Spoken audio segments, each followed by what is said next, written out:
O eternal and almighty God, from whom all power and wisdom come, we are assembled here before thee to frame such laws as may tend to the welfare and prosperity of our province.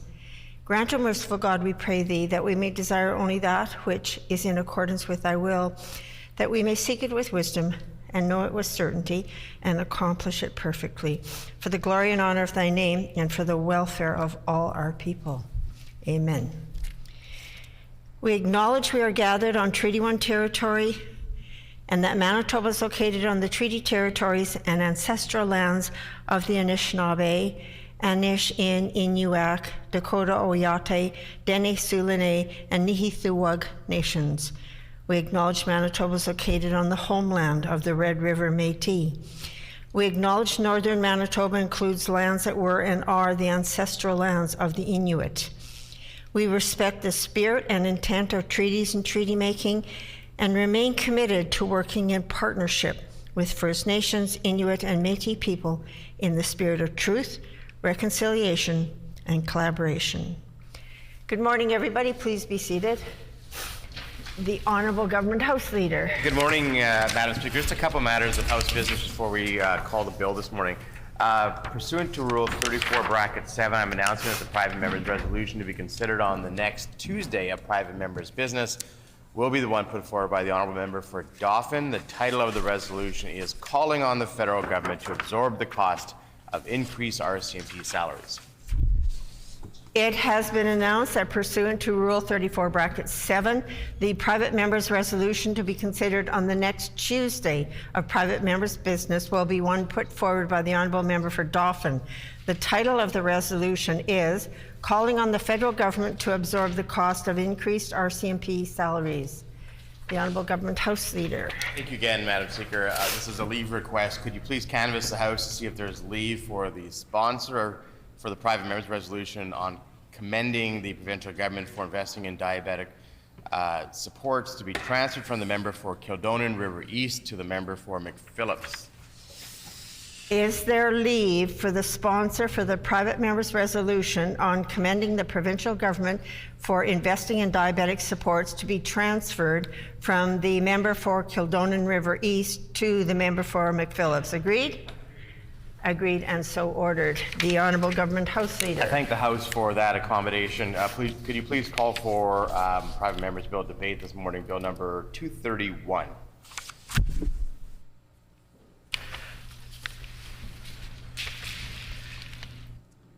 So we are in orders of the day, private members' business.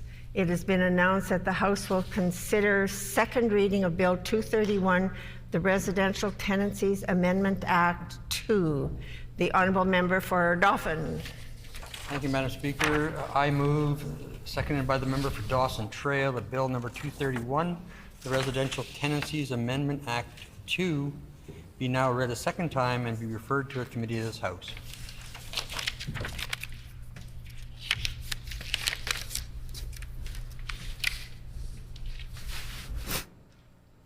It has been moved by the Honourable Member for Dauphin, seconded by the Honourable Member for Dawson Trail, that Bill number 231, the Residential Tenancies Amendment Act 2, be now read a second time and be referred to a committee of this House. The Honourable Member for Dauphin.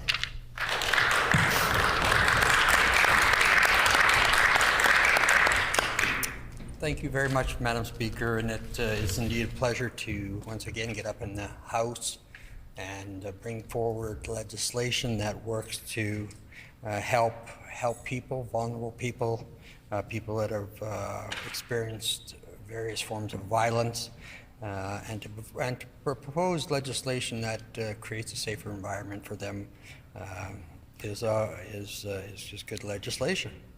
Bill 231 has essentially three main parts. It adds a new category entitled household violence. That's on top of the three that are already there. And what it does, the bill provides for that category.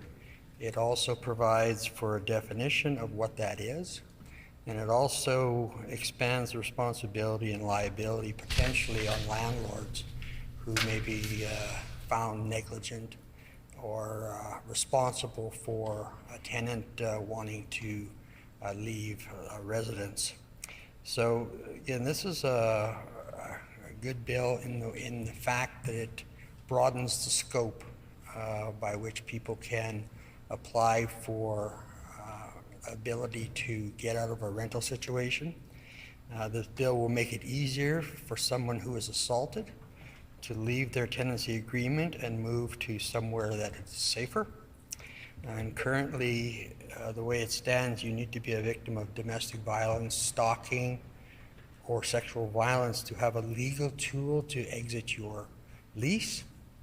And this leaves people that are assaulted in other ways no way to get out of their, no means to get out of their rental agreement.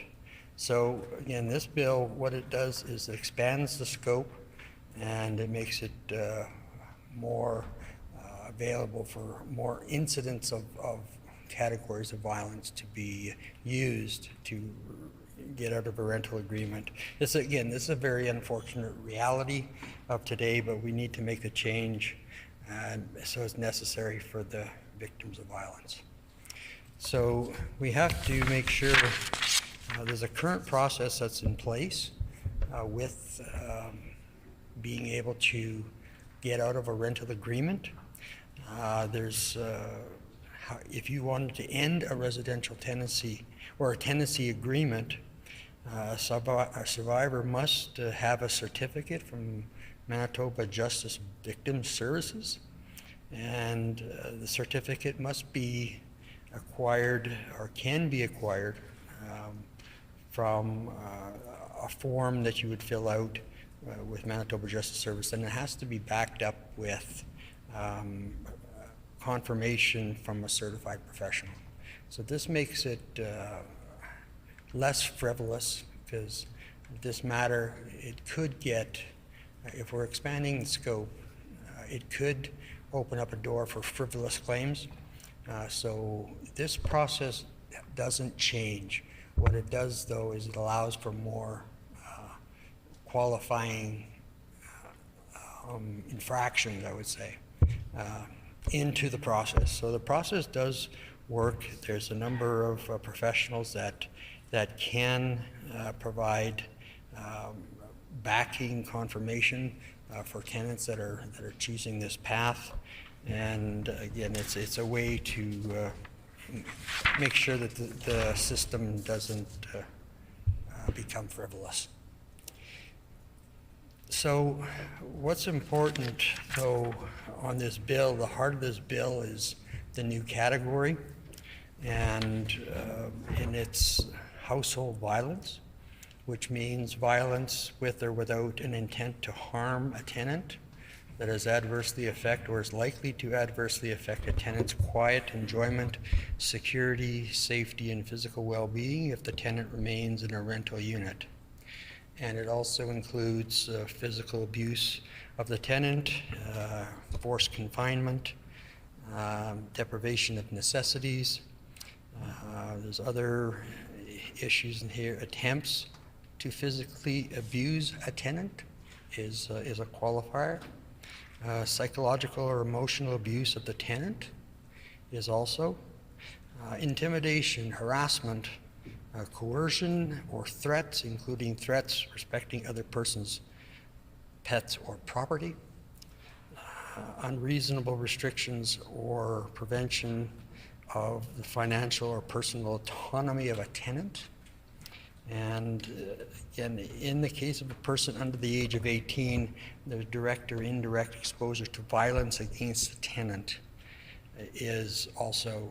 And Madam Speaker, I would say this is a serious matter. That last point is, people are, in a lot of these situations, people are living in a desperate situation where they don't have the means to get out of their rental agreement.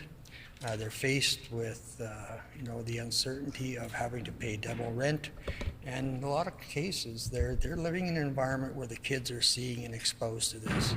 And I know that a lot of people are trying to get people a leg up or a hand up to get them on the right path. And the exposure to that sort of stuff is an important point. So if we can find ways to get out of that situation for families and kids to get out of that situation, this offers that pathway. And it doesn't guarantee it, but it does offer that pathway.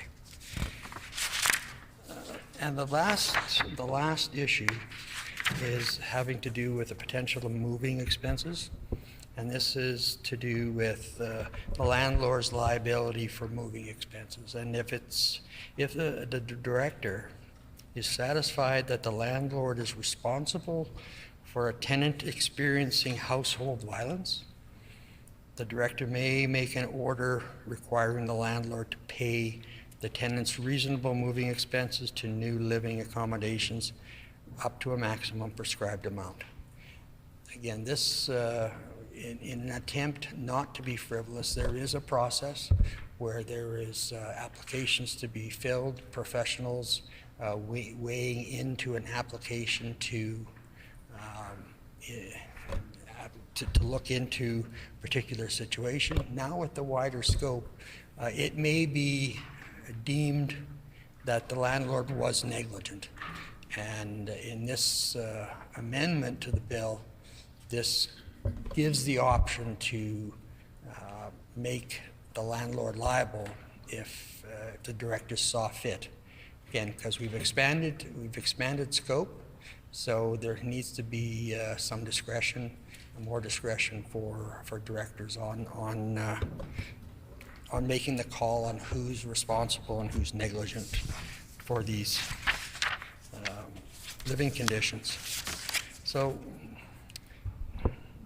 Madam Speaker, this is, again, it's an important bill. I think it's important upon us as legislators, if we have a chance to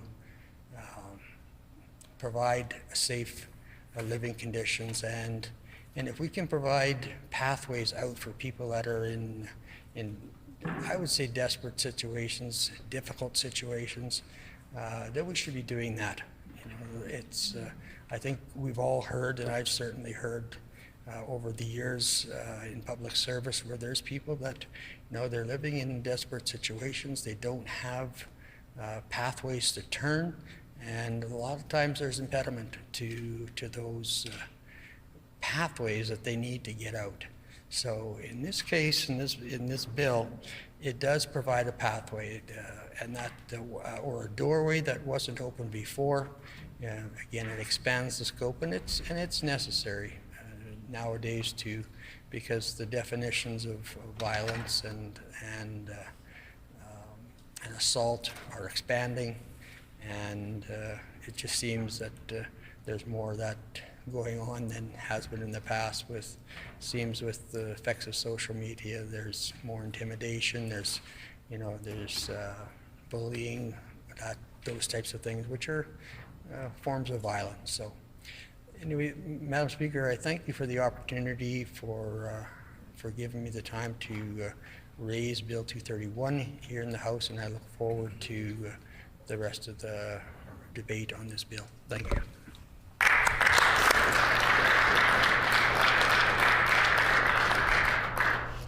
A question period of up to 10 minutes will be held. Questions may be addressed to the sponsoring member by any member in the following sequence. First question to be asked by a member from another party. This is to be followed by a rotation between the parties. Each independent member may ask one question, and no question or answer shall exceed 45 seconds. The Honourable Member for Notre Dame. Thank you, Madam Speaker. I'd like to ask the member what other measures are being taken to protect people facing household violence in Manitoba. The Honourable Member for Dauphin. Thank you, Madam Speaker, and I guess I would answer that question that there is indirect and direct support for household violence. Specifically, there's Belmos House, but there's also a number of government services, whether it's involved in EIA or low-income housing. There's a number of pathways that we can help people that are dealing with domestic violence and able to get them out of the situation or help them through that situation as they leave a situation at home where it could be violent or criminal or assault.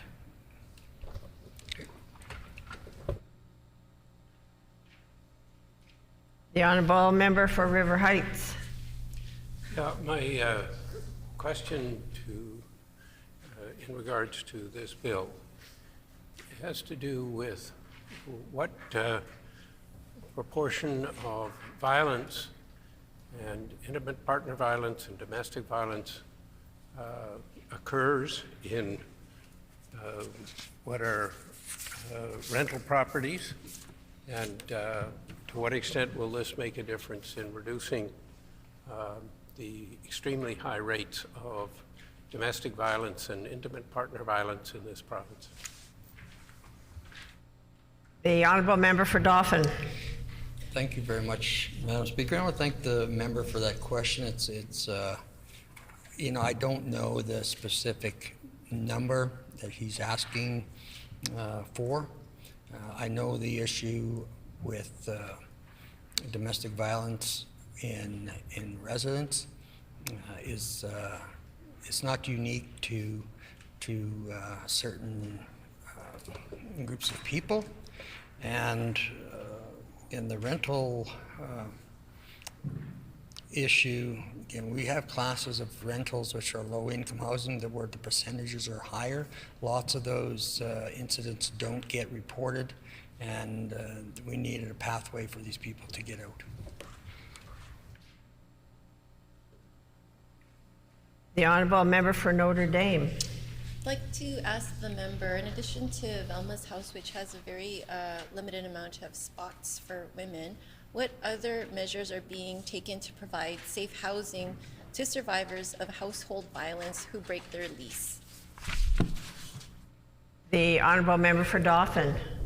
Thank you very much, Madam Speaker. And again, I guess I can refer to some of the situations that I've experienced as an MLA, where people have come to me looking for pathways out.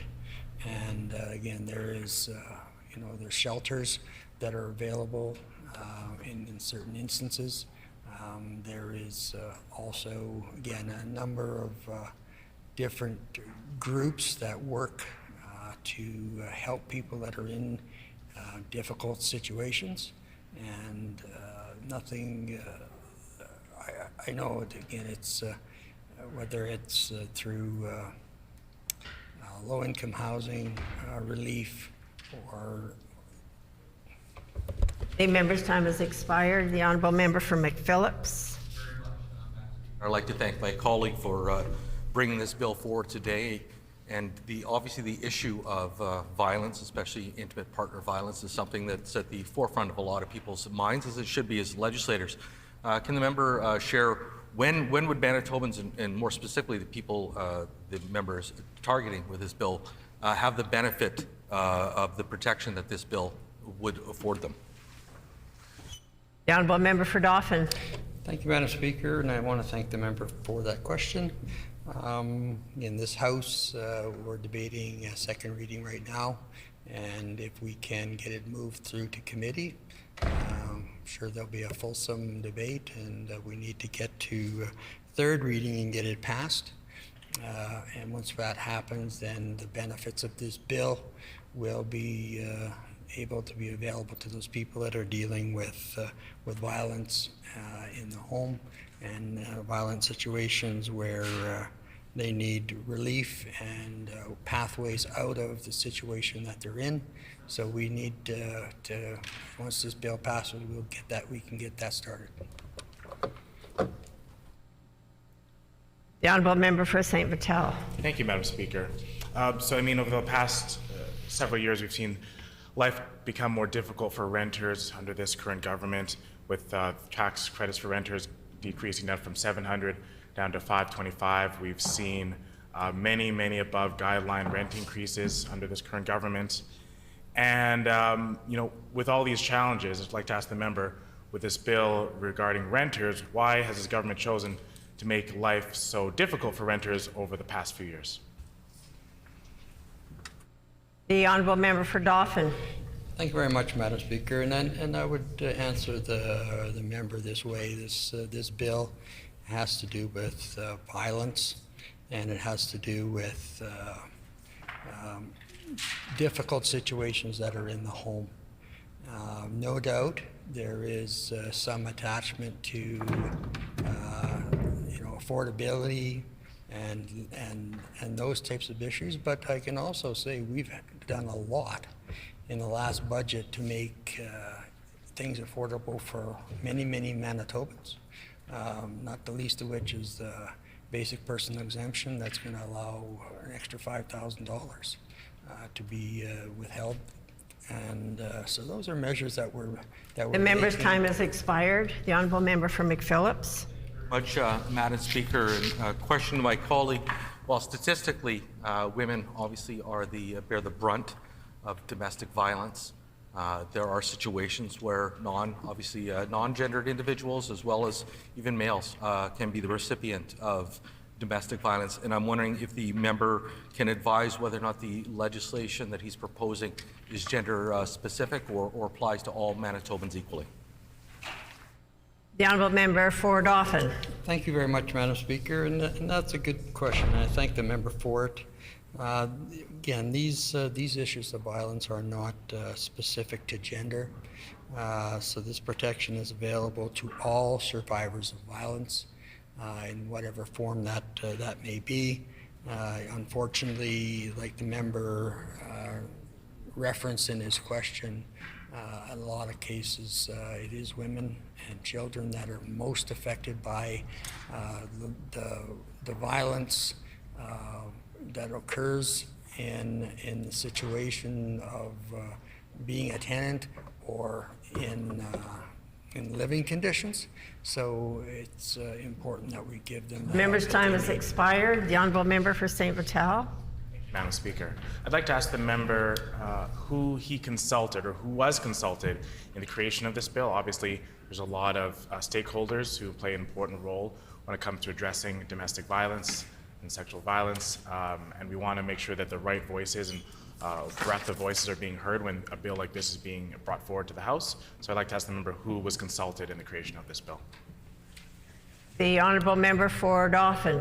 Thank you very much, Madam Speaker, and I thank the member for that question. It's a good one. It's difficult to talk to a landlord or a tenant about these things, but I know over many years I've had a lot of experience, shared stories with people that are living in these situations.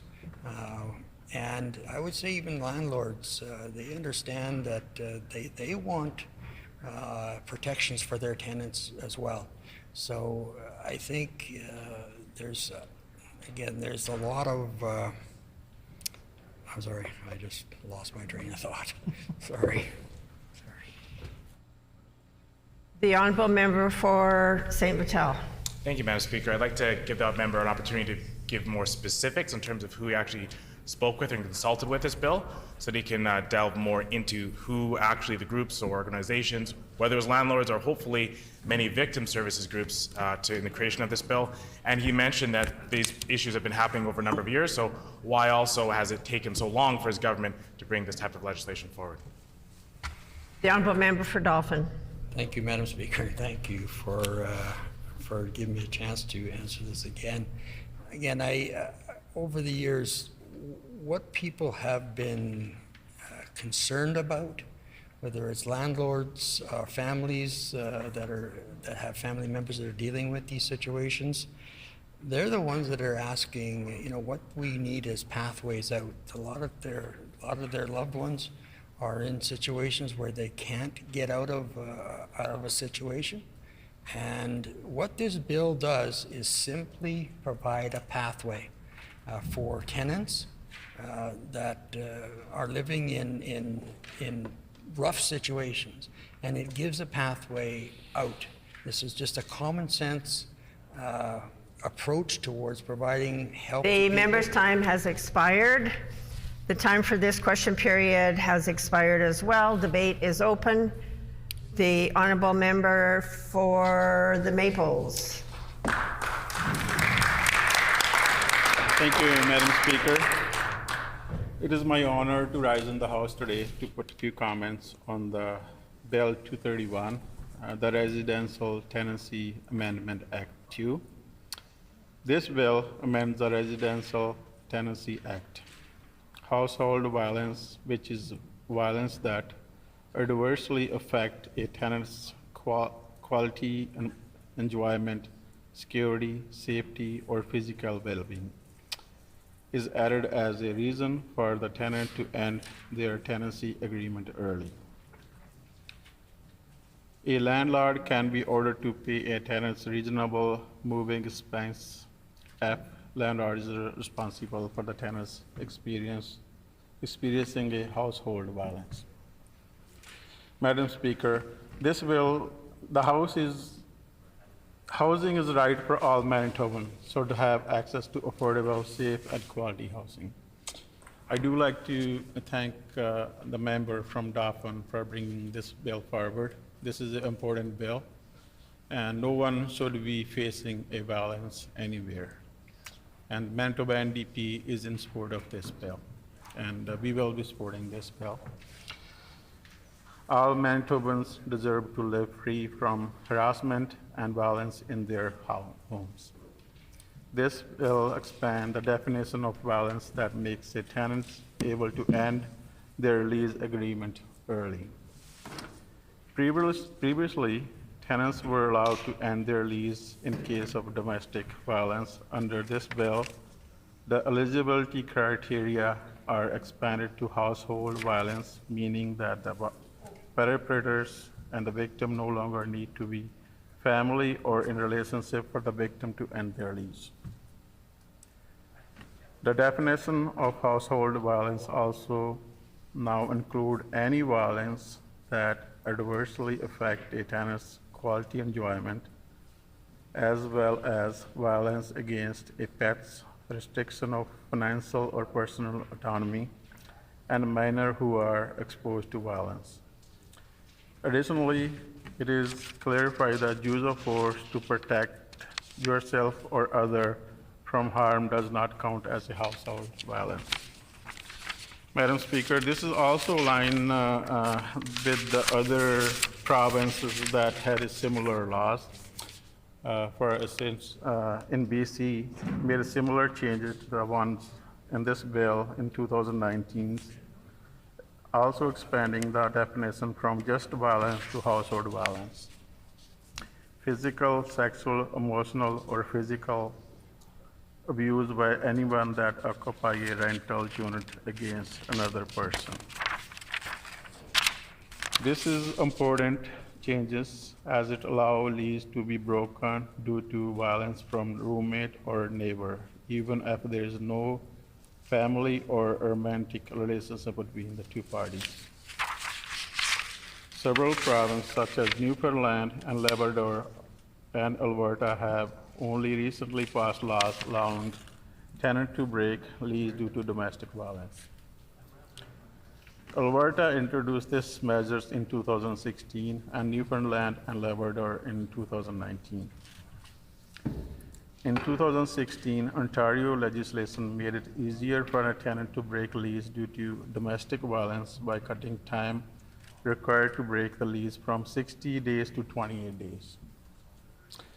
While all of these changes are positive, we know that there is much more work that needs to be done to make sure that survivors of violence are able to find safe housing after leaving. Madam Speaker, we also cannot ignore what this PC has done for the last few years to the renters. As earlier, my friend has asked a question regarding rent credit was used to be $700, now it's down to $525. So it's pretty much $175 tax on those renters.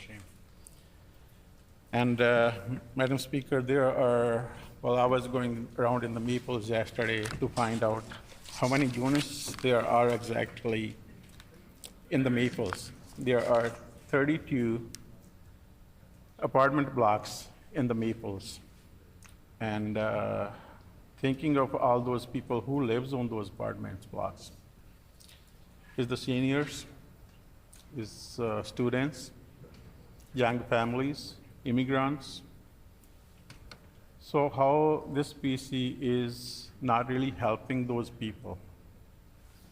This PC government is putting a tax on those people to rent the properties that they are living in because they cannot afford the houses. Madam Speaker, higher housing cost and less support means families and seniors living below the poverty line will have to make difficult decisions between housing, food, and medications. Unfortunately, this government has done nothing to help ease the burden for renters in Manitoba. As I said earlier, from $700 tax credit to $525. This is $175 a tax which is on the renters. They also ended their freeze to eviction and rent increase in the middle of the pandemic, Madam Speaker. They cut the education property tax credit for renters by 25% while giving corporate landlord huge breaks. This is again, we are talking about, Madam Speaker, those people who are not even have businesses they have businesses in Manitoba, but their corporate offices are not even in Manitoba, such as Polo Park, got over $1 million tax credit. In 2019-20, the PC government approved 100% of guideline rent increase request, resulting in some renters paying up to 30 to 50% more. That's lots of extra rent the people have to pay. Again, Madam Speaker, who are those people? These are the seniors. These are the immigrant people. These are people living on low income. They cannot afford these huge rent increases. Again, this bill is a good bill. Manitoba NDP will support this bill. And thanks for bringing this bill forward. And I also like to thank member from Dauphin, happy retirement, and wish you spend lots of quality times with your family. And thanks for your service to the people of Dauphin and Manitoba. Thank you, Madam Speaker.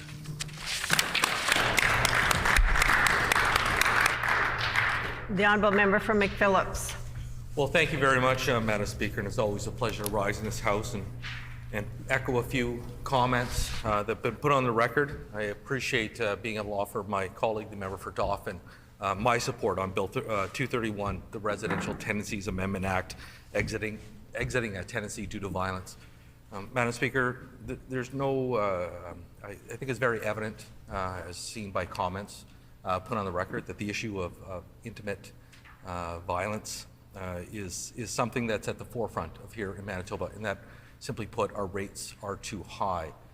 Will Bill 231 end the issue of domestic violence? Absolutely not, Madam Speaker. But what it will do is offer those victims, as my colleague noted, another path forward, another path out. Madam Speaker, I had the great honor several years ago, prior to my elected office, to work at probation services, at Westman Probation Services, and I dealt almost exclusively with domestic violence, both obviously the perpetrators and the victims, Madam Speaker. When you talk to the victims, and often, Madam Speaker, there is a disconnect from the public when it comes to victims of domestic violence as to, why won't you leave? Why didn't you leave? As if the onus is on the victim, that it's very easy, so that somehow it's very easy to leave a relationship of which violence is a component, and it simply isn't that easy to leave for a whole number of reasons, obviously psychological and physical, but in a lot of instances, financial. Madam Speaker, and those financial components can be tied to the simple fact that you are locked into a lease, Madam Speaker, which you cannot leave.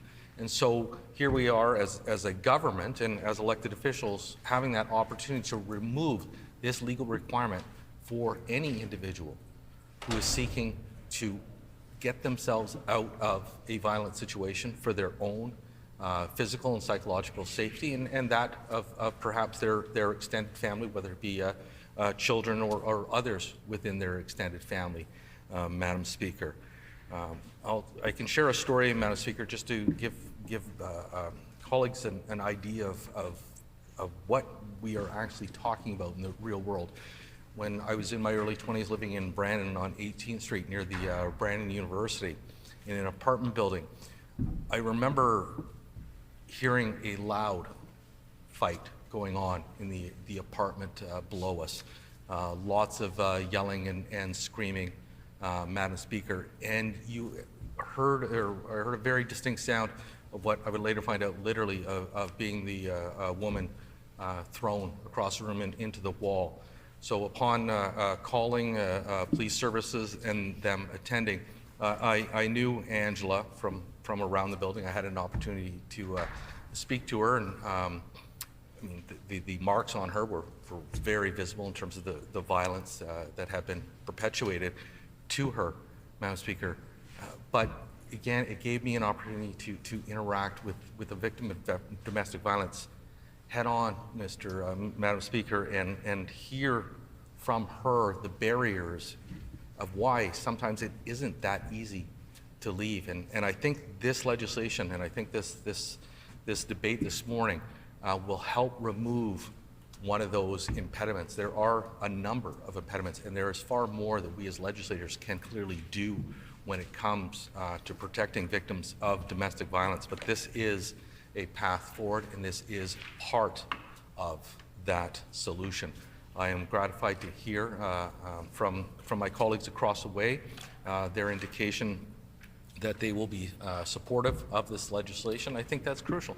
I think that Manitobans on the issue of domestic violence want to hear that all elected officials are united in both their condemnation of domestic violence, but also their willingness to put forward ideas that sometimes can have a relevant and immediate effect on their lives, Madam Speaker. And so if this legislation even helps one more victim of domestic violence, I think we've accomplished something in this House. And now obviously the goal is to help far more than just that one, Madam Speaker. And that will be incumbent upon all of us as legislators and as government to make sure that when this legislation, knock on wood, which I won't do in the interest of our Hansard individuals, passes and ultimately becomes legislation, that we make sure that those organizations, be it Willow House or any other organization that deals with domestic violence, that those organizations are properly educated so they can also share that information, so that any individual who is looking for an out knows that at least that one more impediment is not there for them. Or again, as my colleague from Dauphin noted, that there is a pathway for exit, Madam Speaker. These pathways are never easy. The inclusion in the passage of this legislation today will make it somewhat easier, Madam Speaker. But let us not underestimate and undervalue literally the courage it takes any individual to leave these kind of situations, Madam Speaker. So again, I thank my colleagues for this opportunity. I thank my colleague, the member for Dauphin, for bringing in this bill. I look forward to hearing from some other colleagues about the importance of this legislation, the importance of what we can do as legislators to offer that sign of hope and that sign of a future without violence to these individuals who are able now or will be able, upon passage of this bill, able to leave those leases. So with those few comments, Madam Speaker, I thank you for your time.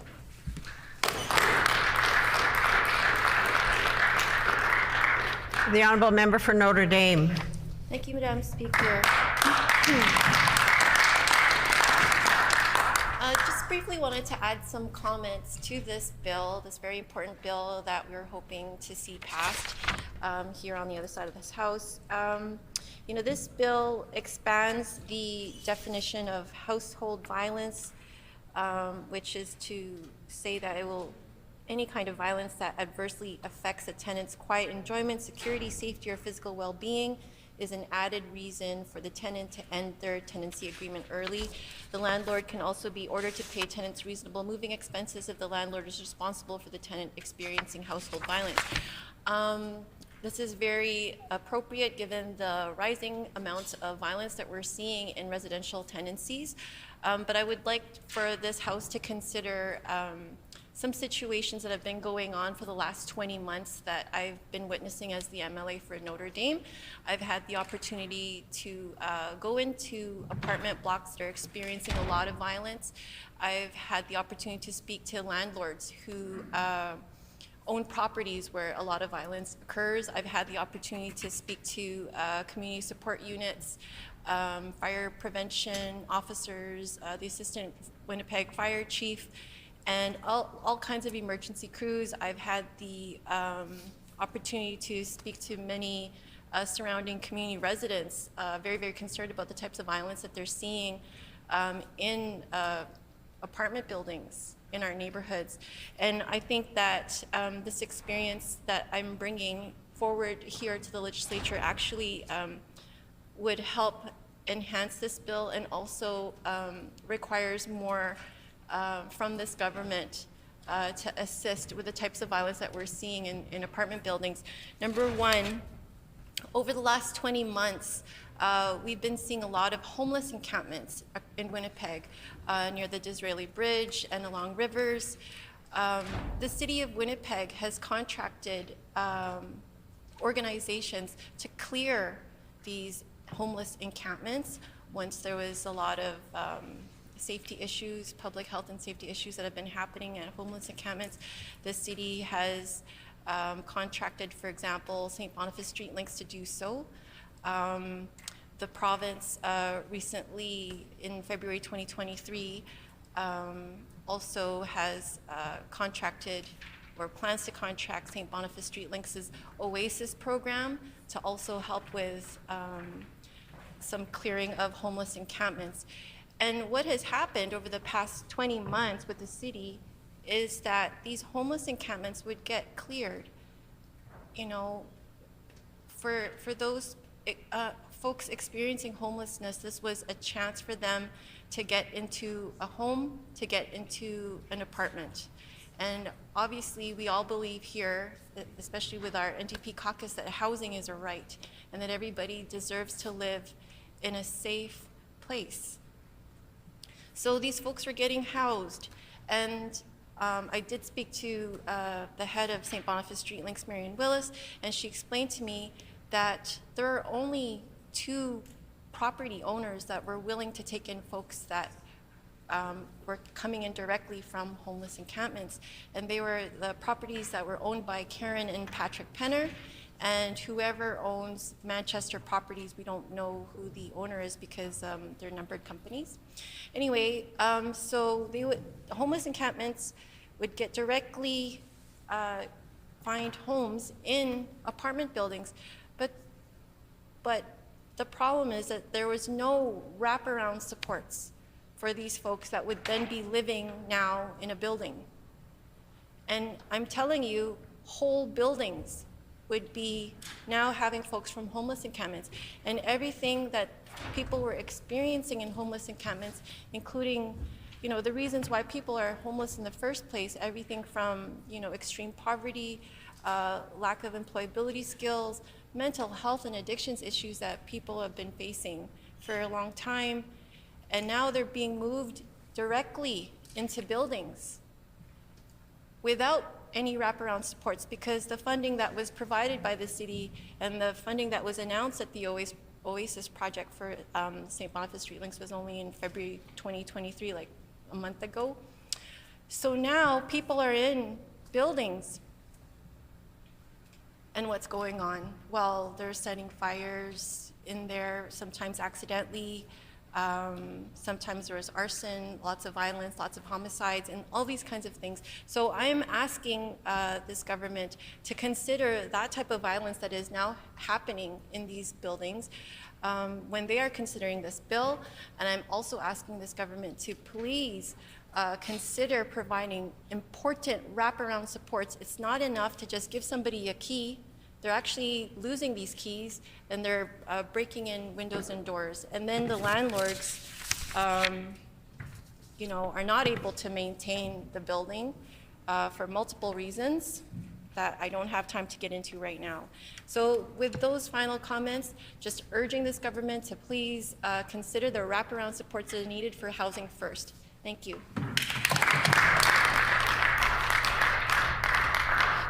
The honourable member for River Heights. Madam Speaker, a few comments on Bill 231, the Residential Tenancies Amendment Act.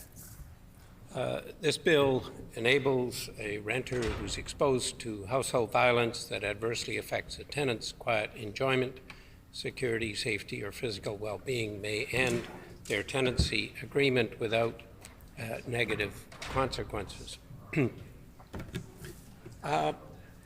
Let me start with the issue of domestic violence or intimate partner violence.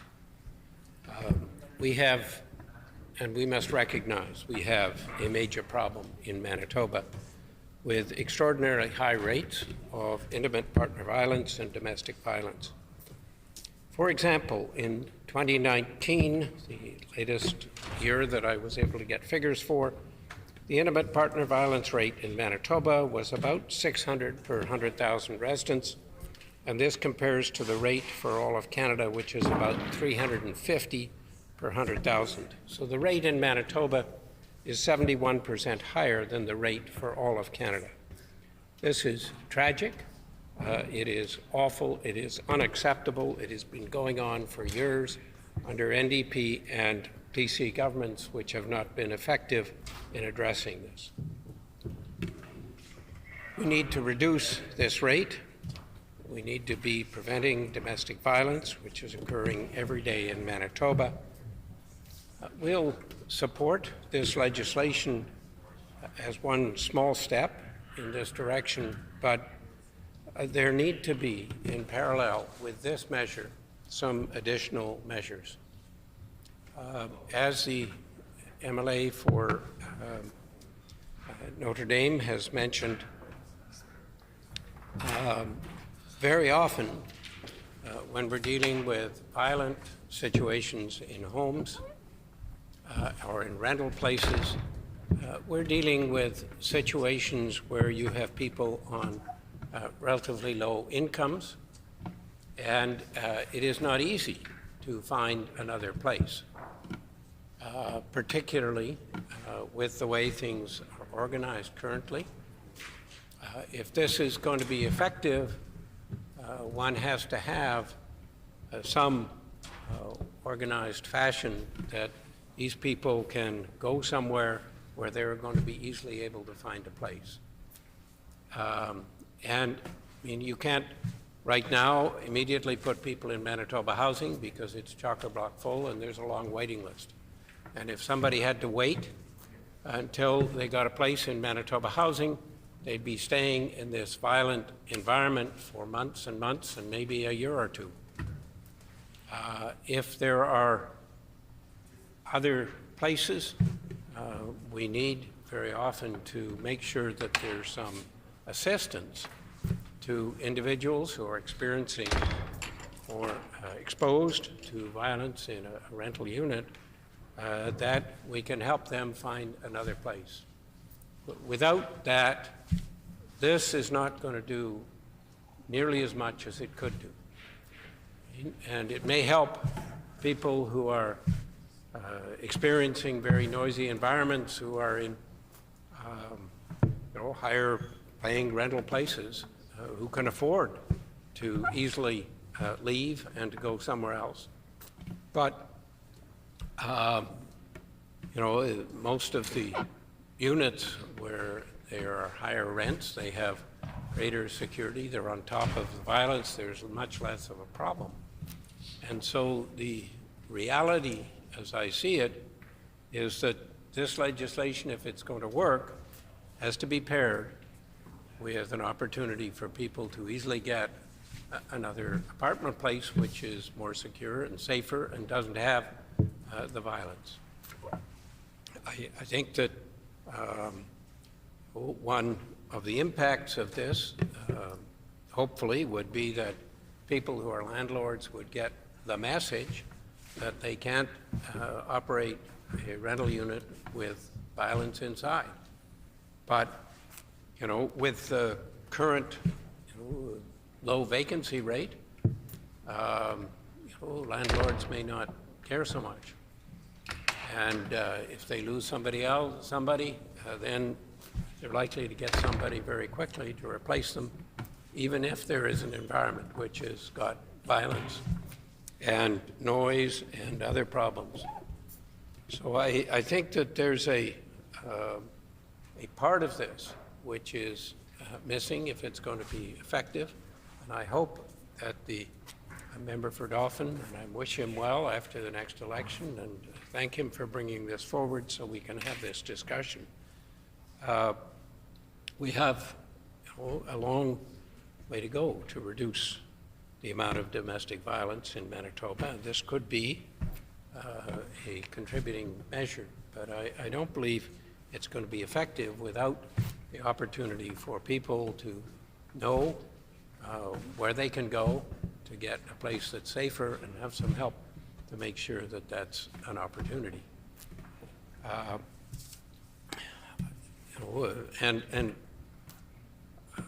What will end up happening is that vulnerable people, they will leave one apartment and they will go couch surfing, often in dangerous places, and that's not much better. So the reason that people tolerate violence too often is that they don't have other choices. So we need to make sure we're able to give them other choices so that they can avoid these violent situations. We need to not just change the legislation, we need to change the whole approach if we're going to be effective. I think there's some issues which need to be addressed in this legislation and will need some important consultation in terms of exactly how the rules are spelled out. One presumes that it will be the Residential Tenancies Board who adjudicates decisions in this respect. What will the procedure, what will happen, how long will it take? These details of what will be considered a level of noise or violence which would be acceptable to mean that the individual can leave the apartment without having to incur a debt for the rest of the year as they've committed to by signing the initial tenancy agreement. I think this is something which, if we're not careful, there could end up being significant problems in how this bill is implemented, both in some cases for the landlord and in some cases for the renters. And so I believe that it will need a considerable amount of work to make sure that the legislation is translated into effect, is implemented in a way that really works effectively. And there may be some important differences between rural communities and Winnipeg, which we would need to take into account. And it would be very important that we have discussions and consultations with people in different parts of the province where they may be running into different situations that they have to deal with. So I think that the need, as has already been mentioned, to address situations of homelessness. We know that many people struggle to find a place to stay that is affordable to them on social assistance. And of course, part of the issue for people who are getting social assistance is that the rates that they get to cover the rental costs often are not enough to get a really decent place. And so they end up with a place which is subpar and which is more likely to have violence. So this ties in with what we have to do in terms of preventing homelessness, make sure that we are getting people off the street. Marion Willis has been mentioned. Her efforts have been extraordinary in taking people from encampments and finding them housing. I think more than 400 people in the last year. But we need to make sure that the efforts for people who are vulnerable doesn't just stop with. The member's time has expired. Are there any further members wishing to speak in debate? If not, is the House ready for the question? The question before the House is second reading of Bill number 231, the Residential Tenancies Amendment Act 2. Is it the pleasure of the House to adopt the motion? Agreed? Agreed and so ordered. I declare the motion carried.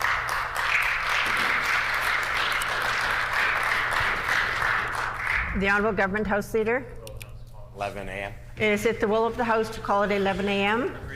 Agreed and so ordered. The hour is now 11 a.m. and time for private members' resolutions. The resolution before us this morning is the resolution on commending the provincial government for investing in diabetic supports, brought forward by the Honourable Member for McPhillips. The Honourable Member for McPhillips.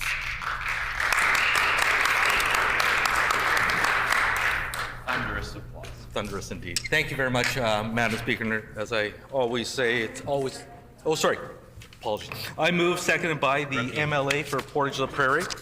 Therefore, be it resolved that the Legislative Assembly of Manitoba commend the provincial government for its efforts to help deliver more money for health care so that eligible Manitobans with diabetes can get access to insulin pumps and glucose monitors sooner. There we go.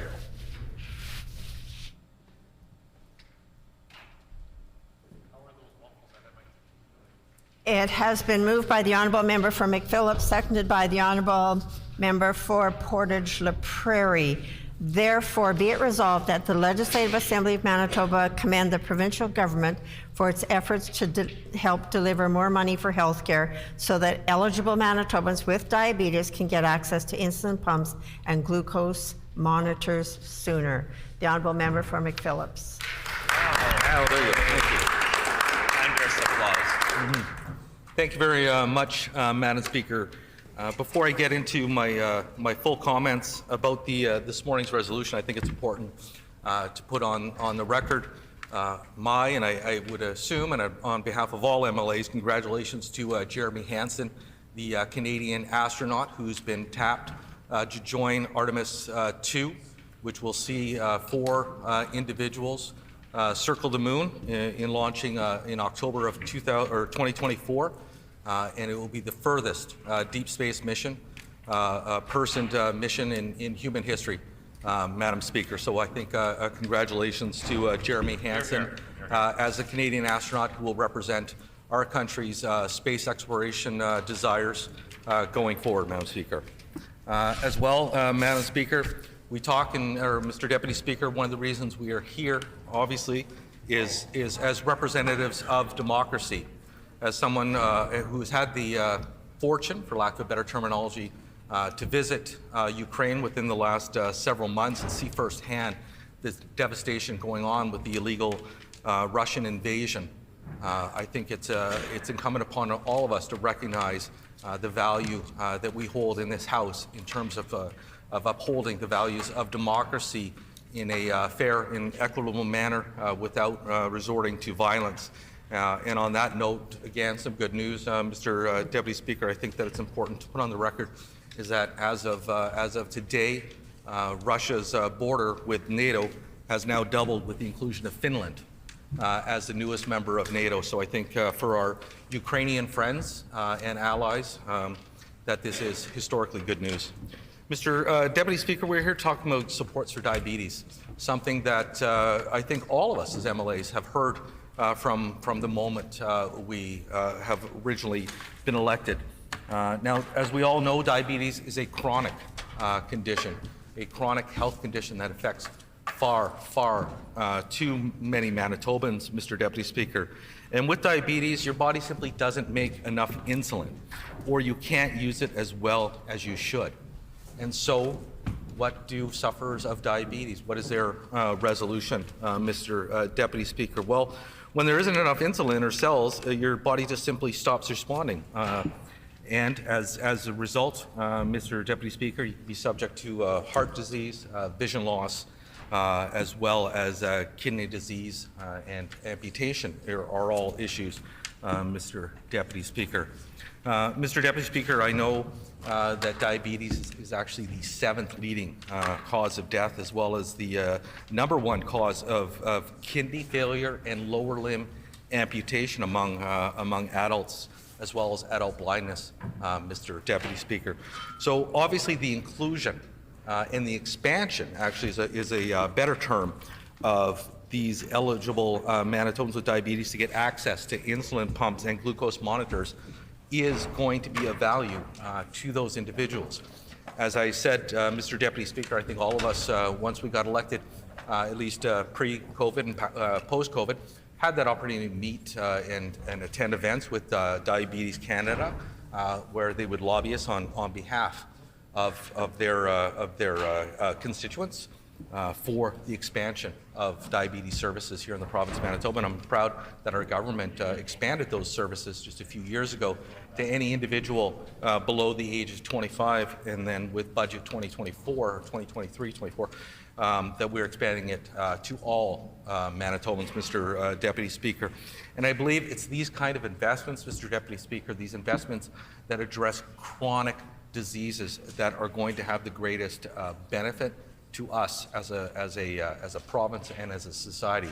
Not only is it going to obviously alleviate these individuals of in instances several $1,000s of out-of-pocket costs that they will no longer be attributable to them and to their bank accounts, but more importantly, there's the added benefit, Mr. Deputy Speaker, of hopefully ensuring the stability of these individuals' health so that they're not required and they don't have that need to use the healthcare system to deal with obviously the adverse conditions that come with diabetes, Mr. Deputy Speaker. Mr. Deputy Speaker, in a former life, I used to work for the Canadian National Institute for the Blind, and one of my roles was actually to help teach visually impaired people how to use a white cane. One of those individuals was a former professor at Brandon University, Professor Nichols, and who I got to meet not actually through my through attendance at Brandon University, but actually through CNIB. I was assigned to the professor, and I would attend his house 3 times a week to help him go through his mail and such, Mr. Deputy Speaker. But more importantly, myself and Professor Nichols would go on walks where he would have that opportunity to obviously engage in physical activity, but become more comfortable with using the visual aids that were available at that time, that being the cane, Mr. Deputy Speaker. And so the reason why I became associated with Dr. Nichols was for the simple fact that he suffered from diabetes, and this was the result, and this led to his loss of vision, Mr. Deputy Speaker. And you can only imagine, as an individual whose life has largely been one of visual life, as a professor in teaching, the tremendous stress and disappointment that this put on him as an individual. As well, I do remember him struggling with the treatment of some of his lower limbs in terms of dealing with with circulatory issues. And again, these are very, very serious issues for people who suffer from diabetes, issues that through these investments and through the expansion of blood glucose test strips and advanced glucose monitors, that we can help address, Mr. Deputy Speaker. I think all of us, all legislators in this chamber, should be proud of our government and our province's lead role when it comes to supporting persons with diabetes. It is, like I said, it is at times has been described as an epidemic here in the province of Manitoba, and in particular within some communities, Mr. Deputy Speaker. And while there are, in some instances, depending on the type of diabetes, actions that we can all undertake to improve our physical health, until there actually is a cure, Mr. Deputy Speaker, accommodation is the only path forward for these individuals in learning to live with their chronic condition, Mr. Deputy Speaker. And so any opportunity for us as elected officials to help these individuals live with this chronic condition, to move them away from needing perhaps emergency medical services to deal with their diabetes, and if they can resolve or at least address their medical conditions related to diabetes within their own home, financially supported by the province, Mr. Deputy Speaker, I think we are all to benefit from that, Mr. Deputy Speaker. So I look forward, Mr. Deputy Speaker, that this resolution receives passage this morning. I don't, in reading the resolution, it's my pleasure to put my name on this resolution.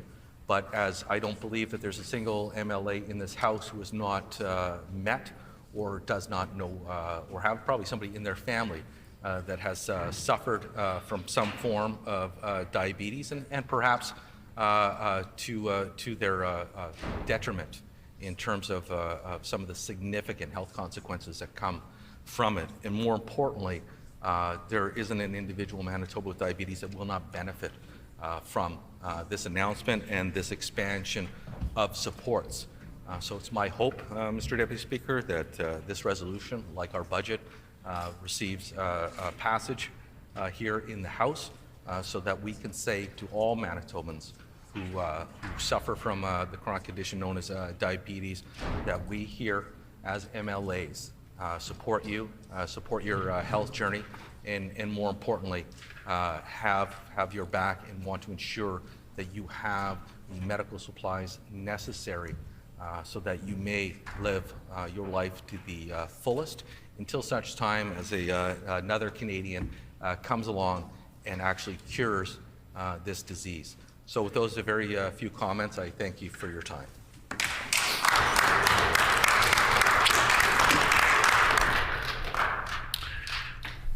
Before proceeding with the question period, I do want to take a minute and welcome the students in the gallery. I met them just a few minutes ago. We welcome you to the Manitoba Legislature. I'm sorry, I don't have it written down. Is it Garden Grove School? I'm recalling that correctly. We welcome you to the Manitoba Legislature. I hope you have a great time here.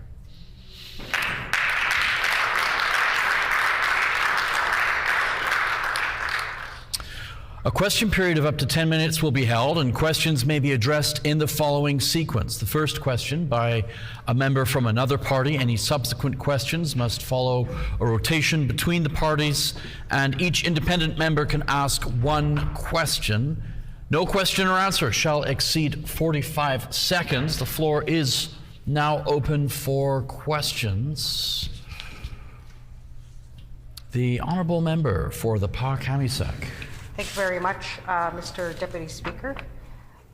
In regards to this resolution, I want to know why has the province failed to invest in preventative diabetes services and supports?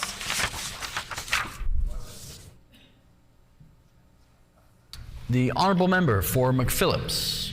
Well, thank you very much, Mr. Deputy Speaker, and I want to thank my colleague, who I always appreciate, who brings her very important worldview into this chamber.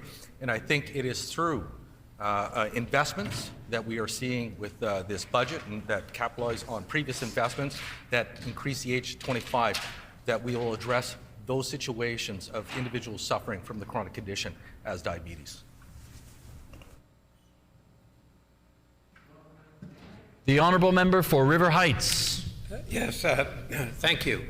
I've been getting quite a number of calls from people with type 2 diabetes, and they would like to have clarity on what will be the eligibility for individuals with type 2 diabetes, how will that decision be made, and when will this be available?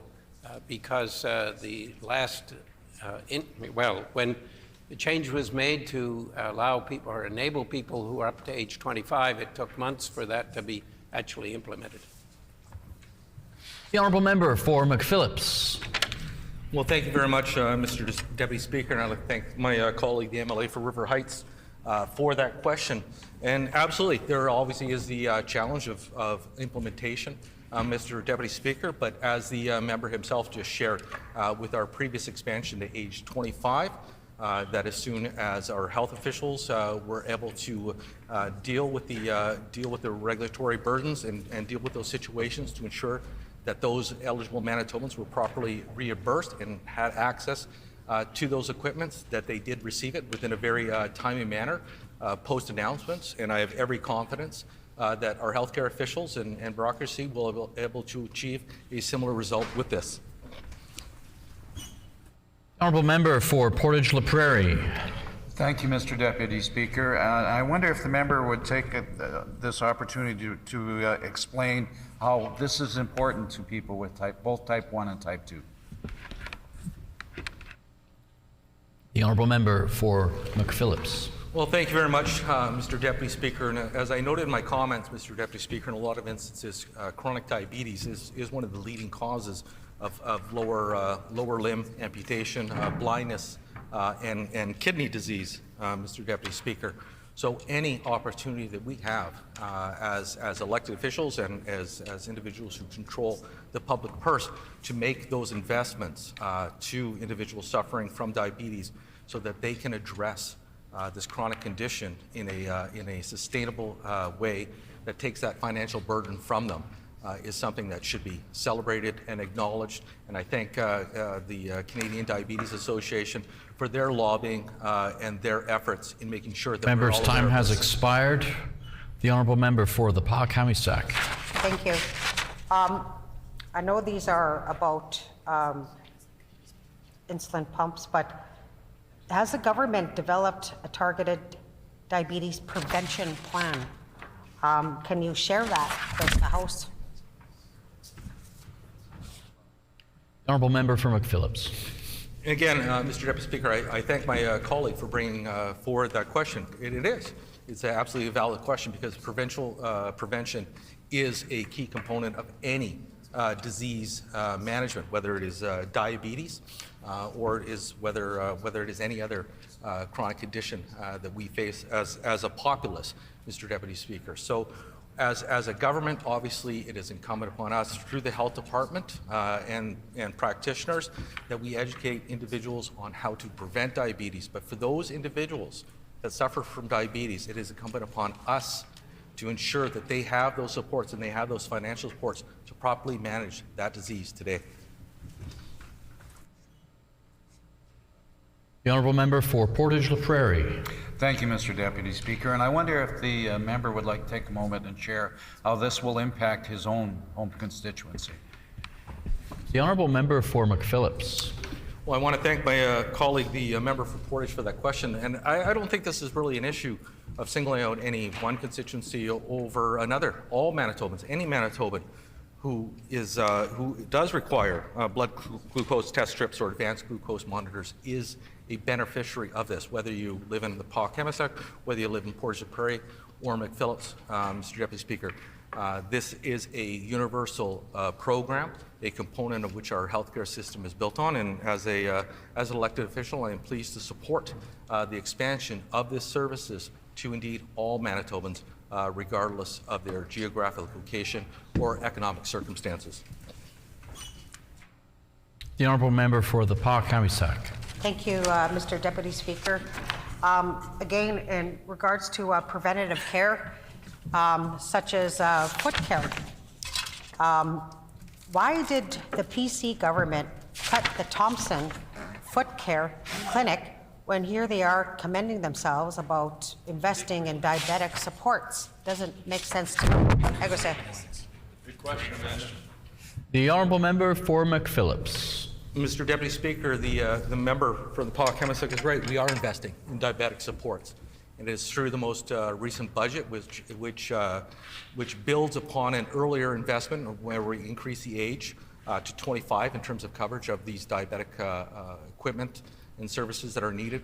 And this continued expansion from age 25 beyond to cover all Manitobans is absolutely right, as she noted, is an investment within diabetes that will indeed help all Manitobans from north, south, east, and west.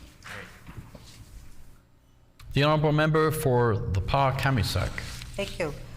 I would like to know, does this government intend to reverse the years' worth of cuts that they have made to specialized health care that they have adversely affect Manitobans living with diabetes? That was it. The honourable member for McPhillips.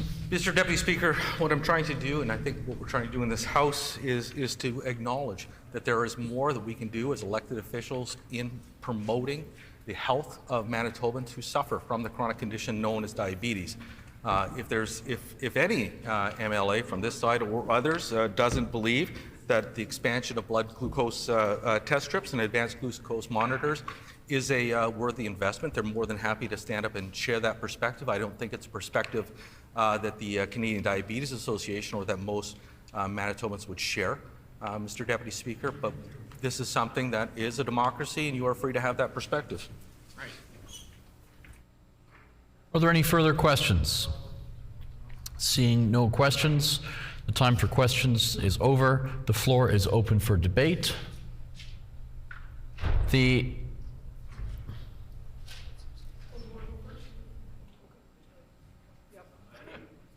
honourable member for Union Station.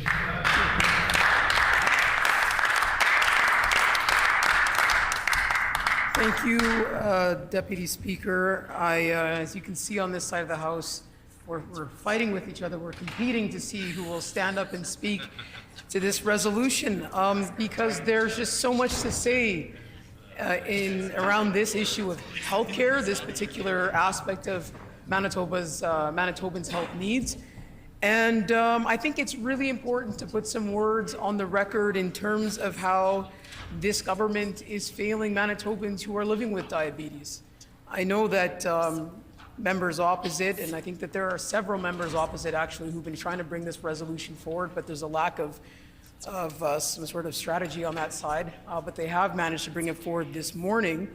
And so far what we've heard from members opposite about this resolution is a regurgitation, a repetition, a parroting, if you will, of old announcements, and no real deviation from talking points around those announcements, which is disappointing because one would think that this government would be able to, after 7 years of being in power, be able to expand beyond announcements and talk about a broader impact of the decisions that they're making. But I think in regards to this resolution, part of the challenge the government is having is if they were to expand beyond the language of their announcement and the details of that, they would find that there's actually a number of gaps that exist despite them bringing forward these investments in diabetes, CGM, and insulin pump access.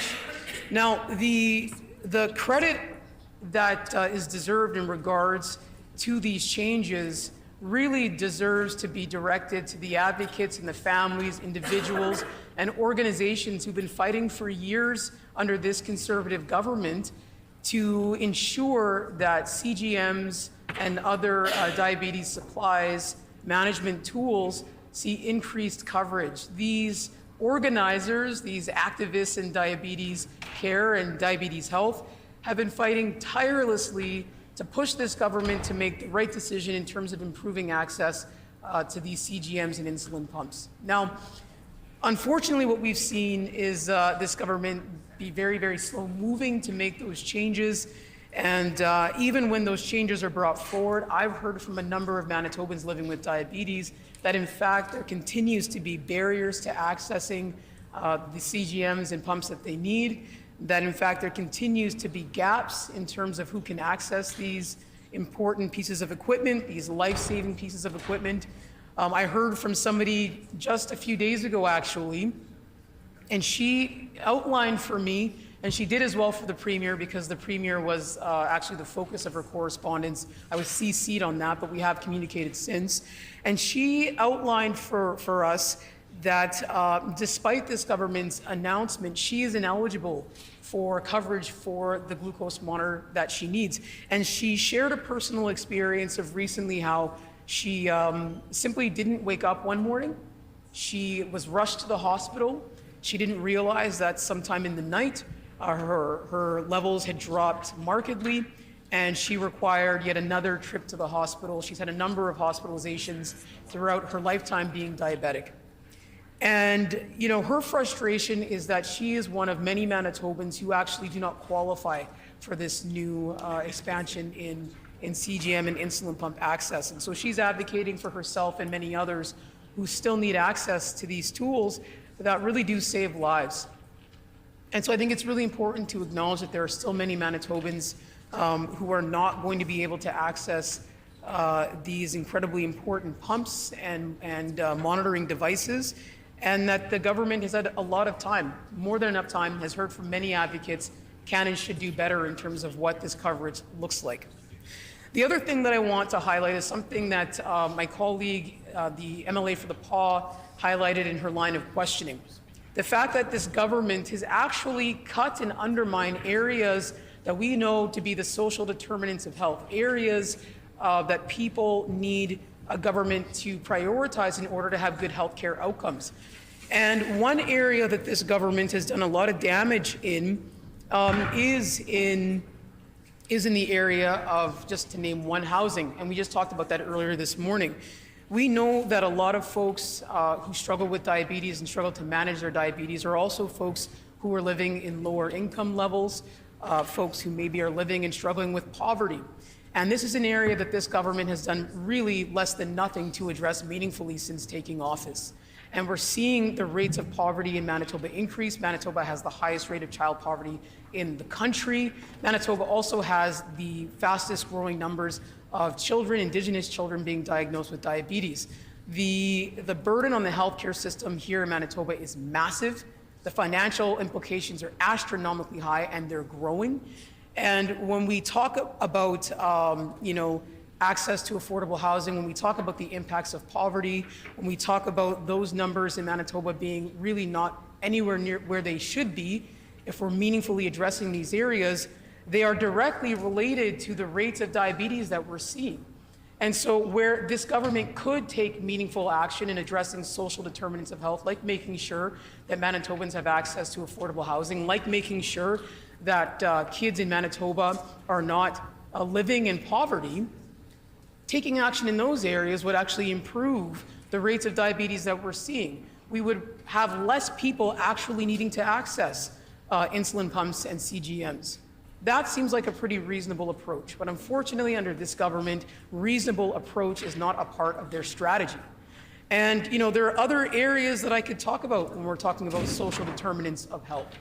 And quite frankly, I could list them all out for you today. I don't have enough time, but we have a strong argument on this side of the House that this government has intentionally underfunded and cut the critical areas that would see folks have better outcomes, and that is unacceptable. And so the approach cannot simply be from this government to invest in expansion of coverage of tools like CGMs, although that is important and is a direct result of advocacy from organizations which we've worked alongside to see those changes happen. The approach must also be this government investing in the areas that contribute to folks having higher rates of diabetes here in our province.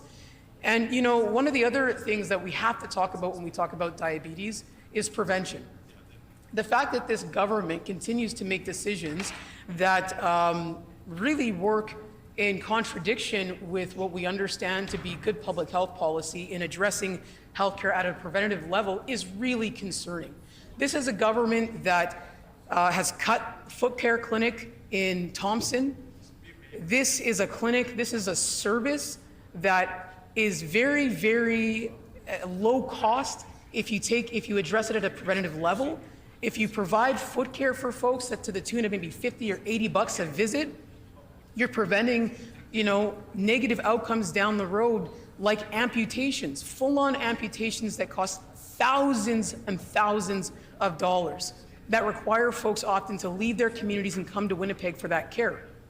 This government continues to just dance around that very real reality. This is a government that didn't expand vision care in the parkland.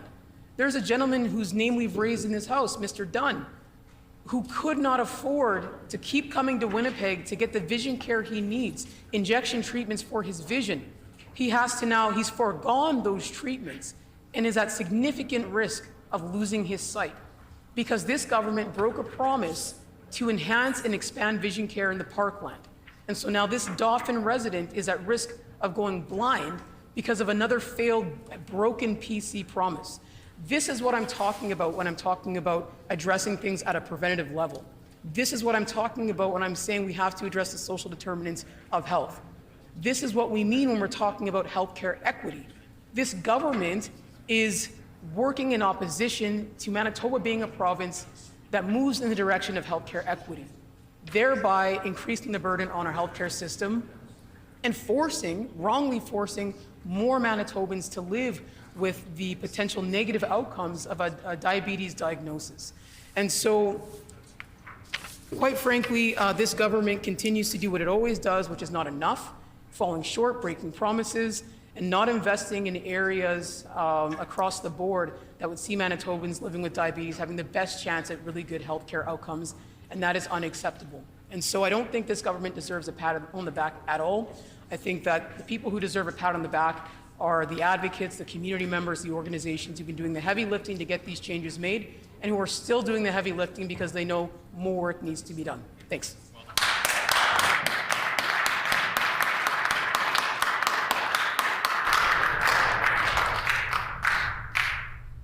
The honourable member for Portage-La Prairie. Thank you, Mr. Deputy Speaker, and I'm pleased to be able to put a few words on the record in support of this resolution. And I'm a little bit concerned that the opposition here doesn't seem very supportive of moving forward in the process of making pumps and glucose monitors and other related supplies available to more Manitobans. I think we all know from many years of a very effective lobby from the diabetes folks in Canada, that this is a very important step forward. And though it may certainly need further work in terms of making sure that, as the member for River Heights has pointed out, that we make sure that everyone gets included that needs to be included, which is a refinement of the program. It is still a major step forward, and building on what we did last year, which was the under 25 situation where glucose monitors were made available to those, and it did take a little while to get rolled out, but it did get rolled out. And we certainly want to continue building on that moving forward into the future. And I was very hopeful, really, that we would get some fairly broad support from the other side of the House as we move forward on this. It's an important step for Manitobans. I think we all know people that have suffered, and families that, as part of that have suffered from diabetes moving forward. I know in many communities, my own is no exception, there are a number of people that have to go regularly for dialysis, which is a complication that is generated by diabetes. And I know it's always been a battle to make sure we had enough places available for those so that they didn't have to go too far to access dialysis on that. And it continues to be a problem as we move forward. And I know prevention is in a perfect world, prevention is what you want to do. But prevention is always going to be a challenge. I'm reminded of my time with Keystone Ag when many of you know that in the dairy industry, supply management industries, there are occasional shortages of milk, but there are also surpluses. And when I was there as president of Keystone, it was one of those periods when, as we're seeing today, when there was a surplus of milk available in the community, not only here, but in many other provinces as well. And we keep hearing a little bit about dumping milk and what a terrible waste that is, and it certainly is. So as part of that, we thought, well, let's see if we can do something to get milk moved into northern Manitoba, where shortages and prices are quite high, and you know, it would be a healthy addition to their diet to have that done. And we looked at the feasibility of doing that. We could certainly get the processors to treat the milk into a form that actually would store quite a long time, so we would be able to move it into there. But of course, moving things into many of those northern communities requires cooperation from the air freight industry. And that's where we ran up against a bit of an issue, because they had a standing order in place from Coke and Pepsi that if there was empty spaces, they went to Coke and Pepsi. And for us to get any other product in there, we simply had to go around that process, and that was something we couldn't find a way around. So instead of getting healthy products into northern Manitoba, where it would have been a greater benefit, we were not able to help with that. Instead of that, we were able to get Coke and Pepsi, which was a sort of standard order. And that certainly does not help. I mean, we all know from many different sources, including school nutrition programs, that a proper diet would be very helpful in this whole process. And we certainly want to continue to pursue opportunities in that direction. So we're very hopeful that we can keep on doing that. I know in my own home community, the number of dialysis sites is a very important addition, and we've been able to expand that over the years, and in the process of building a new hospital there now with part of the $7.9 billion healthcare budget, which is greatly appreciated in our community, and that too will expand the number of dialysis sites that are there and provide other services that will be a necessary part. We do know that both type 1 and type 2 diabetes is a financial burden on the individual, and very often the family as well. That is certainly very burdensome, with costs of up past $9,000 for access to diabetes and necessary supplies. And that is only probably going to grow in the future, because, as we all know, costs in the health industry tend only to go up, and certainly important to do that. So we want to continue to work constructively and to make sure that we can deal with diabetes not only as it arises, and as a country, we tend to deal with the medication approach first, and then think about the prevention down the road, and that's a positive move to think about prevention, because that's certainly the best long-term solution.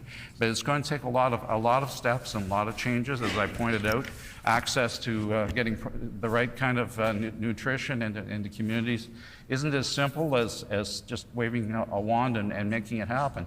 You need to work with all of the players in the industry to get there on that. So with those few words, I'm very pleased to speak in support of this resolution. I hope members across the floor will work with us on this, and that they will continue to support not only this resolution, but our move to make healthcare more accessible, closer to home here in Manitoba. Thank you.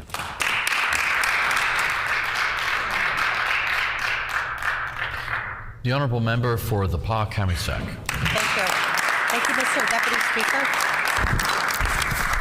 As always, it's always an honor to stand here and put a few words on record in regards to this PMR that's asking for us to commend them for investing in diabetic supports. But I can't do that, Mr. Deputy Speaker. I don't support that this government should be commended, because I don't see this change. I don't see this glimpse of hope of supports within northern Manitoba. you know, you got to remember that we have to come to Winnipeg in regards to when people have to go through amputations. And you wouldn't believe it, how many people I see within the airport that are in wheelchairs, walkers, that are coming into the city to get their amputations treated. And like I said yesterday, you know, OCN has the highest percentage of people having of amputations, including relatives of mine. Just recently, ever since I started getting another thing about being a diabetic, yeah, I have to share at the house. I'm a type 2 diabetic, and yeah, I'll be sharing some personal information, you know, regarding health. But this is the thing, you know, they're commending themselves for, you know, insulin pumps, right? But I'm talking for type 1 diabetics, but I'm talking from a type 2 diabetic perspective. You know, a lot of people don't know what symptoms are of suffering from diabetes. You know, for example, your eyesight starts to go.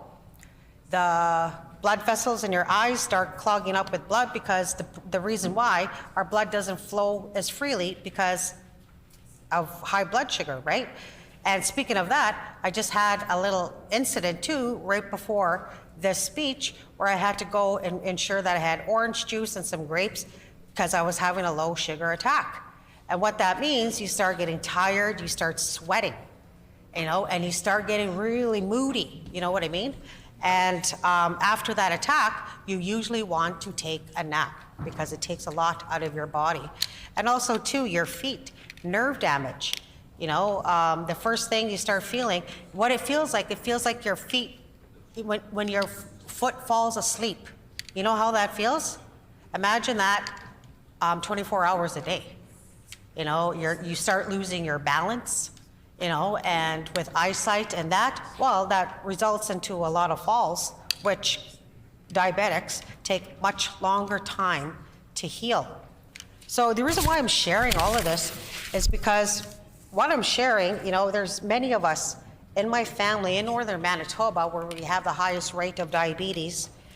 And also too, I was surprised too, my in-laws who are from Oklahoma, that state has the highest rate. My ex-in-laws, I should say, my ex-in-laws, Oklahoma, they have the highest rate of diabetes too.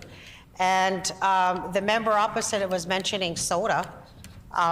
That's the thing, eh? Lifestyle choices, right? When I was in Oklahoma, I asked for water, and everybody dropped and went, "For what?"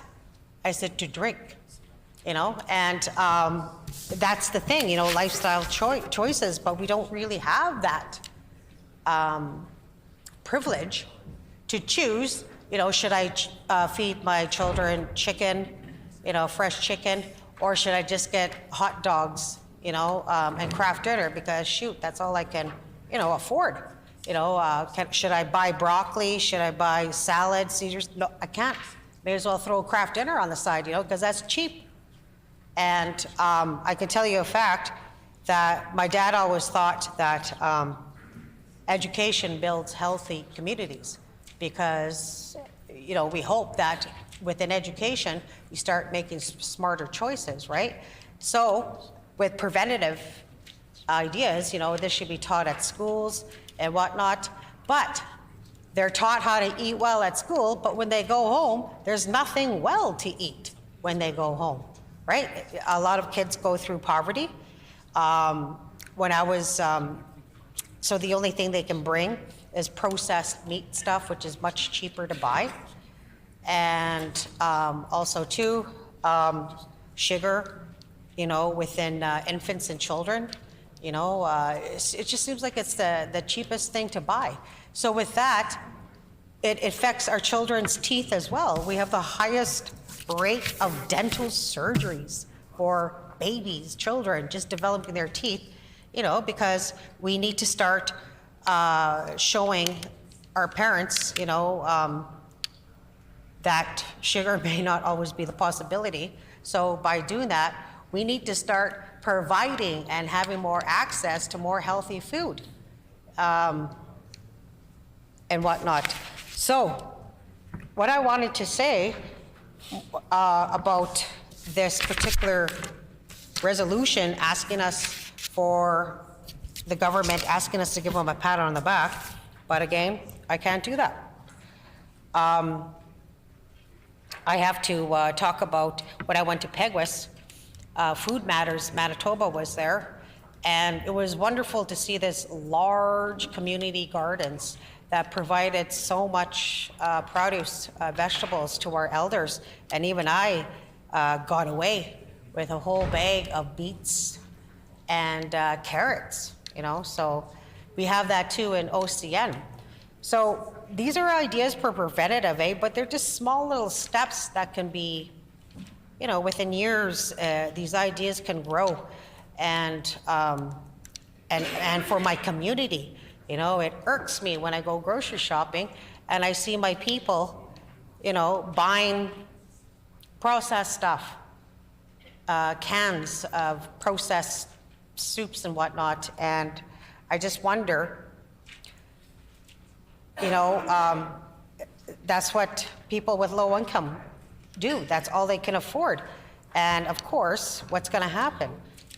Poverty leads to, you know, high number of diabetics with poverty, living in poverty.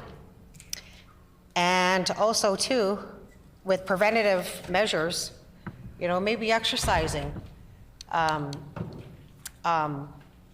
should be more implemented in schools, because I remember this idea in Saskatoon where they provided treadmills and exercise rooms within this one school. This school is known for high school dropouts and, you know, troubled students, right?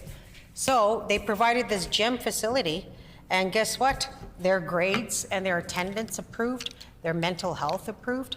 So why can't we have things like this as preventative measures within schools, wherever possible, really, and really start promoting to start exercising at home as well, you know, just 20 minutes a day. And I can tell you that really has a huge impact, and that's coming from me as a diabetic. After some exercises, you can see your blood sugar levels drop by 4 points, right? So that's my whole point of why I'm on my feet here today, is that I do and will always advocate for more supports for diabetics in northern Manitoba. But this PMR, I will not suit it because it's asking us to give them a pat on the back because of one move. Okay, let's do more than providing pumps. Let's do more on the preventative side of things on here. You know, like even my little cousins, you know, it just irks me how much sugar I see them, you know, digesting, you know, and I just have to say, you know, maybe, you know, introducing vegetables, you know, and that's what's key, is exercise and diet. But like I said, in northern Manitoba, with the diet part and the food, it's not always possible. And it's just sad how healthy food is overly priced compared to processed, you know, food that's basically killing us, right? So those are my words on record. As a diabetic Indigenous woman from northern Manitoba, I do not support this because we don't see those supports where I'm from. Egwesen.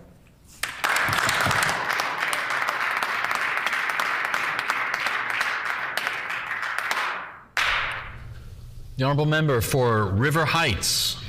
Mr. Deputy Speaker, I want to begin by congratulating those who've been so active in advocating for many, many years for access to continuous glucose monitors and insulin pumps.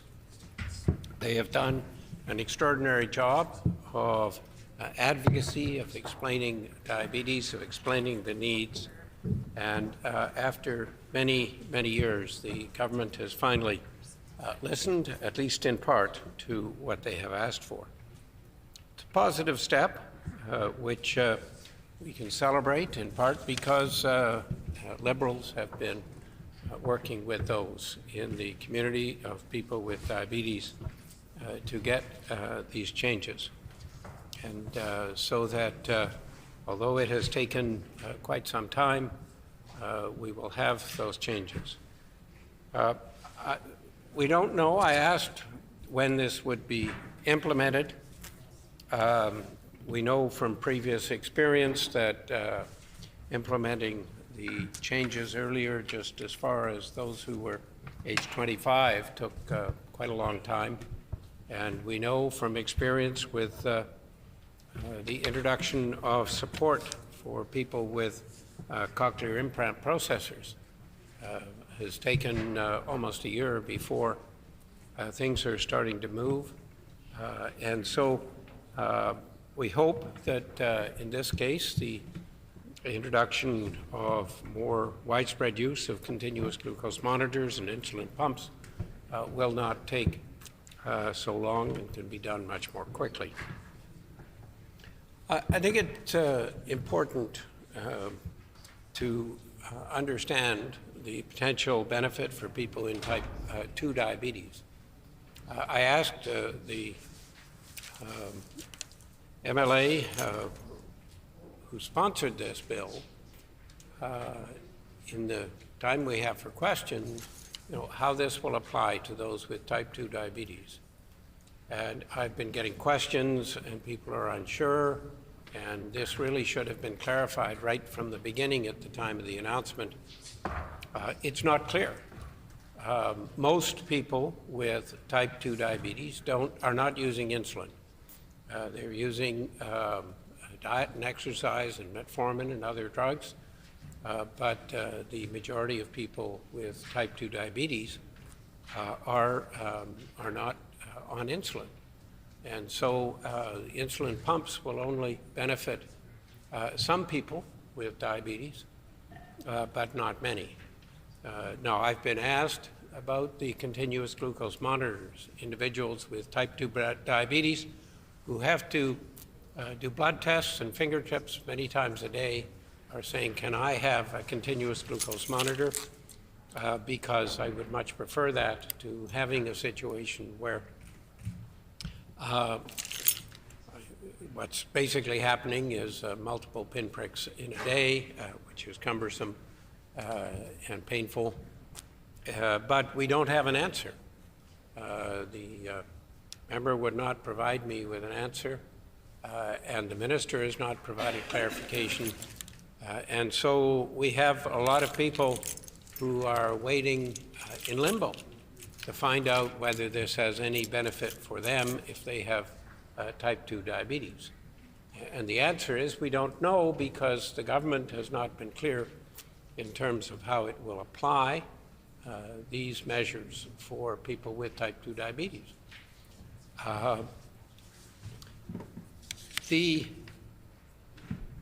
It is interesting that we have a government which advances this measure, which is positive, but at the same time takes away another benefit, which is the foot care in Thompson.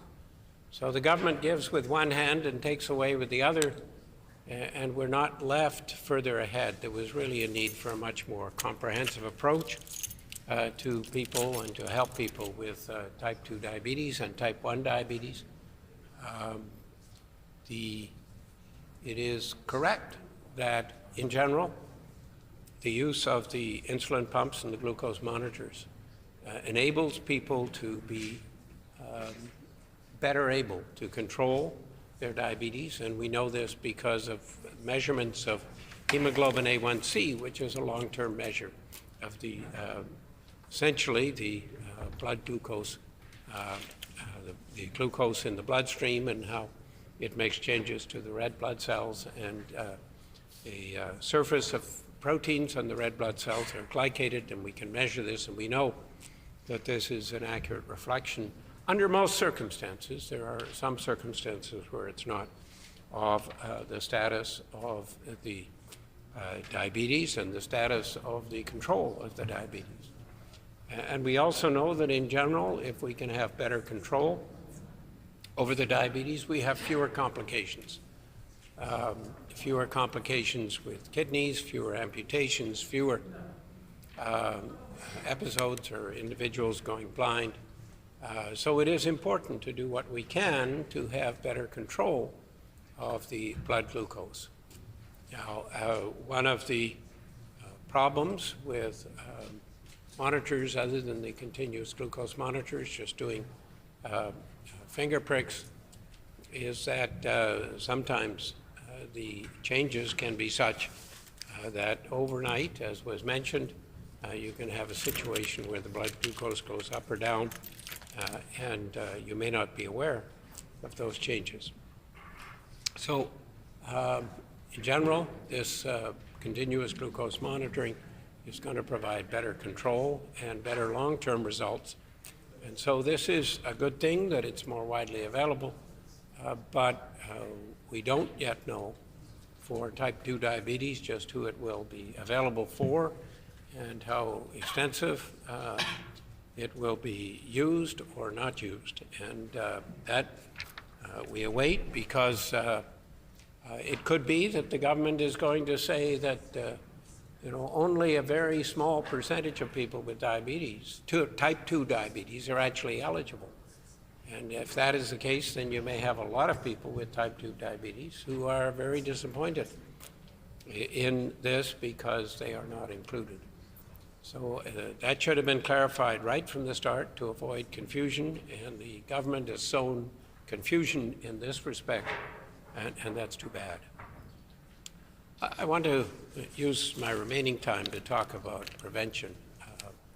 For 24 years, I have stood up in this chamber and called for much better prevention of diabetes, and particularly for type 2 diabetes, because it is a preventable disease. We know that, but we've not done a very good job of it. In fact, there has been a rising tide, a steady increase in the number of people getting diabetes, going back to when diabetes was called an epidemic in 1996 in the province. And for many years after that, there was a plan put forward in about 1998, but it was never followed. And then there was a change in government, and then there was talk about what plan they might put in place, but there was never a plan put in place after 1999. Indeed, the government of the time, after some years, disbanded the diabetes unit in the government, and I guess they just kind of gave up. But certainly, the numbers have continued to go up, and they've continued to go up with exactly the same trajectory under the Conservatives as under the previous government. So there has been completely inadequate attempts or measures to address the rising tide of diabetes in Manitoba. There should have been much, much more effective measures taken. There should have been much more effective process used to develop the approach to preventing type 2 diabetes, and there should have been much more. It's very sad that there wasn't more, because we have had hundreds and hundreds of millions of dollars of extra healthcare costs as a result, and many, many people with diabetes and complications when we could have been much more effective in preventing this. So those are my comments, Mr. Deputy Speaker. Thank you. Merci, miigwech. Are there any other speakers? The Honourable Member for Thompson.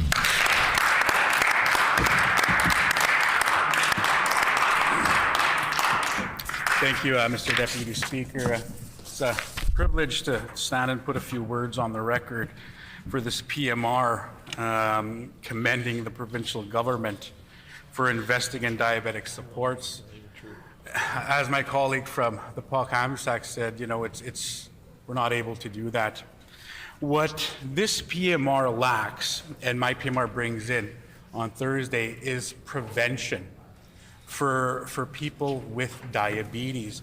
And I think, commending yourself for providing diabetic supports, what's that? So sorry.